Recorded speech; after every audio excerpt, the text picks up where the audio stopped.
आज हम जिस दुनिया में रहते हैं, जहां हर चीज तेजी से चलती है, गाड़ियां दौड़ती हैं, फैक्ट्रियां बिना रुके काम करती हैं, उस दुनिया की असली ताकत क्या है? अगर ये ताकत अचानक खत्म हो जाए तो पूरी दुनिया रुक सकती है, और ये कोई कल्पना नहीं, इतिहास में ऐसा हो चुका है। 1973 में एक ऐसा फैसला लिया गया जिसने पूरी दुनिया को झटका दे दिया। कुछ देशों ने तेल की सप्लाई रोक दी और अचानक ईंधन की कमी शुरू हो गई।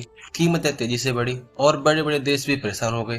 तभी दुनिया को एहसास हुआ कि जमीन के अंदर छिपा ये काला तरल कितना पावरफुल है। लेकिन इस ताकत की शुरुआत लाखों साल पहले हुई थी, जब समुद्र में रहने वाले जीव धीरे धीरे जमीन के नीचे दबते गए। समय के साथ गर्मी और दबाव ने उन्हें एक नई चीज में बदल दिया, जिसे आज हम क्रूड ऑयल यानी काला तरल कहते हैं। दिलचस्प बात यह है कि शुरुआत में इंसानों को तेल की असली कीमत का अंदाजा नहीं था। कई जगह ये जमीन से खुद ही बाहर निकलता था। लोग इसे देखकर हैरान होते थे कि ये जल भी सकता है। कुछ सभ्यताओं ने इसे दवा की तरह इस्तेमाल किया, तो कहीं इसे जलाकर काम चलाया गया। धीरे धीरे इंसानों ने इसे निकालना भी सीख लिया। चीन में सैकड़ों साल पहले लोगों ने बांस की मदद से गहरे कुएं खोदे और जमीन के अंदर से तेल निकालकर उसे जलाने और नमक बनाने में इस्तेमाल किया। यह क्रूड ऑयल का शुरुआती उपयोग था। उस समय सबसे बड़ी जरूरत थी रोशनी। रात होते ही दुनिया ठहर जाती थी। लोग अजीब अजीब तरीके अपनाते थे। कहीं जानवरों की चर्बी तो कहीं समुद्री जीवों का इस्तेमाल होता था। लेकिन ये हर किसी के लिए आसान नहीं था। इंसान लगातार बेहतर फ्यूल की तलाश में था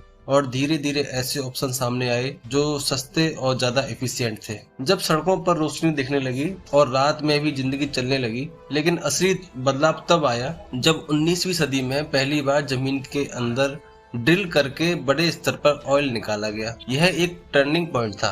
अब ऑयल सिर्फ एक रिसोर्स नहीं था, यह इंडस्ट्री बन गया था। इसके बाद पूरी दुनिया में एक दौड़ शुरू हो गई। हर देश चाहता था कि उसके पास भी ऑयल हो। जहां ऑयल मिला वहां तेजी से विकास हुआ और ऑयल बन गया ग्लोबल इकोनॉमी का आधार। फिर कहानी मिडिल ईस्ट पहुंची। यहाँ जमीन के नीचे तेल का विशाल भंडार मिला। कुछ देश जो पहले साधारण थे, तेल मिलने के बाद दुनिया के सबसे अमीर देश में शामिल हो गए। लेकिन सवाल ये है कि आखिर मिडिल ईस्ट में इतना ऑयल क्यों है? असल में करोड़ों साल पहले ये इलाका समुद्र के नीचे था। यहाँ बहुत ज्यादा मरीन लाइफ थी। जब ये जीव मरकर दबे तो यहाँ ऑर्गेनिक मैटर की मोटी परत बन गई। फिर सही टेम्परेचर और प्रेशर में यह ऑयल में बदल गया और यहाँ की चट्टानें ऑयल को बाहर निकलने से रोकती हैं, इसलिए यहाँ ऑयल जमा होता है। अब बात भारत की। यहाँ वो कंडीशन नहीं बनी जो मिडिल ईस्ट में थी। जहाँ बनी थी वहाँ ऑयल कम है या निकालना मुश्किल है, इसलिए भारत आज भी अपनी जरूरत का ज्यादा ऑयल दूसरे देशों से लाता है। धीरे धीरे ऑयल सिर्फ फ्यूल नहीं रहा,